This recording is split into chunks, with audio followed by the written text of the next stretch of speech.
Hello friends, welcome to this channel. Today we are going to take an initiative and start a series of important accounting terms. So in this video we are going to talk about two important terms. First is assets and second is liability. So what you mean by asset?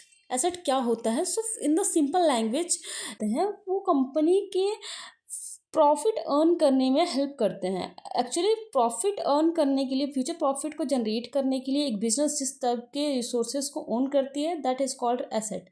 For example cash, building, machinery etcetera. For example अगर एक ice cream company है और वो fridge purchase करती है, तो fridge उस company के लिए एक एसेट है, बिकॉज वो अपने मटेरियल्स जो है वो बनाने के बाद, प्रिपेयर करने के बाद आइसक्रीम्स को उसमें स्टोर करेगी, उस फ्रिज में स्टोर करेगी, जिससे कि उस कंपनी के सेल्स पर इम्पैक्ट पड़ेगा और कंपनी अपने सेल्स को मैक्सिमाइज कर सकती है और उसके प्रोडक्ट्स जल्दी ख़राब भी नहीं होंगे.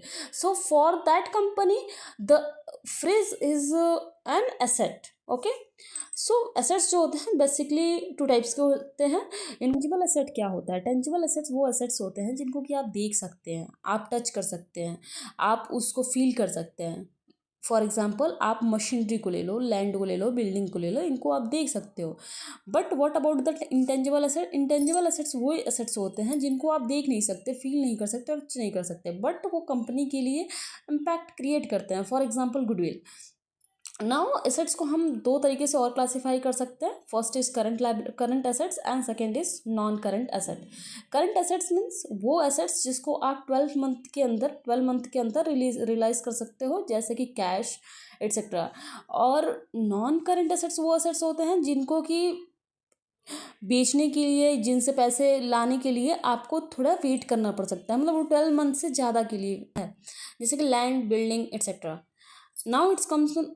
Now we will start. Our next point is liability. Liability क्या होता है कि अमाउंट ऑफ मनी जो हमें जो बिजनेस ओन करती है फ्रॉम अदर पार्टी, जिसको कि हमें लाइबिलिटी मतलब जिसे हमें दूसरों को पे करना है, that will called liability.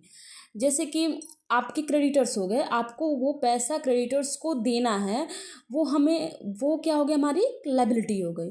Liability भी दो टाइप के होते हैं, current liabilities and non current liabilities. Current liabilities जैसे कि जिसको पैसे को आपको 12 महीने के अंदर या 12 मंथ्स के अंदर पे करना है, that will called current liabilities.